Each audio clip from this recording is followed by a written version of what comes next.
Mainit po ang balita tungkol kay Ethereum ngayong taon matapos itong umabot sa presyong $3,600, ang pinakamataas na presyo nito sa nakalipas na 5 buwan. Ang tanong, makakamit ba nito ang $4,000 na presyo at tuluyang aangat sa $6,000 na presyo gaya po ng prediction ng mga eksperto?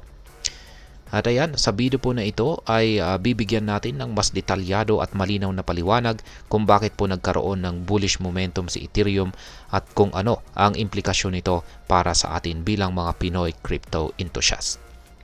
Pero bago po tayo magpatuloy, ay nais ko lamang po munang bigyang linaw ang aking disclaimer kung saan ang nilalaman po ng video na ito ay hindi po ito isang financial advice. For education and information purposes lamang po ang layunin nito. At ayan, unampasaan po natin sa tanong kung bakit nga ba tumataas ang presyo ni Ethereum ngayon.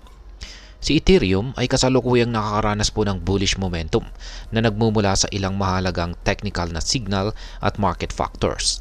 Isa po sa mga pangunahing rason ay ang pag-breakout ng presyo nito mula po sa tinatawag na falling channel kung saan ay nagbigay daan sa pagbuo ng rounding bottom reversal pattern nito. Sa madaling salita, ito po ay isang technical na sinyales na nagsasabing nagbibigay po ng palatandaan na ito ay makaka-recover mula sa dating pagbaba nito or mula sa kanyang naranasang pagbaba sa presyo. Pangalawa, si Ethereum po ay nakapagtala ng tinatawag na golden crossover sa pagitan po ng 100-day at saka 200-day na exponential moving averages or EMA.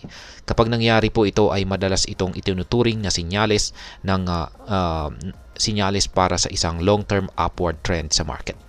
Dagdag pa rito, ang Relative Strength Index or RSI ay nagpapakita naman po ng malakas na momentum kung saan ay nangangahulugang meron pa siyang espasyo para tumaas.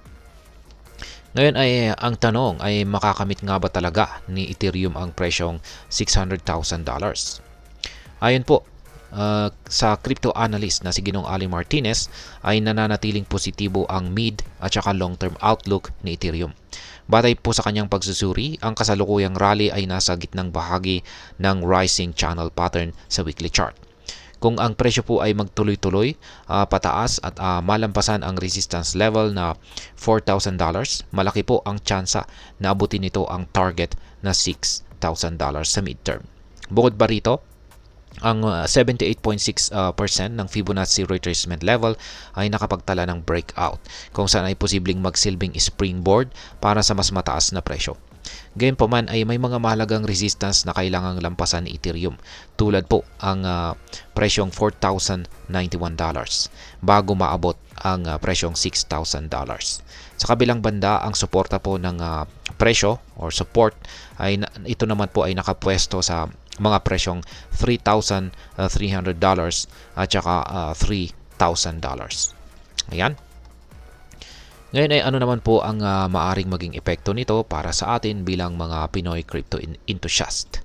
Yan, lalong-lalo na yung mga nagti-trade or nag-i-invest dito kay Ethereum.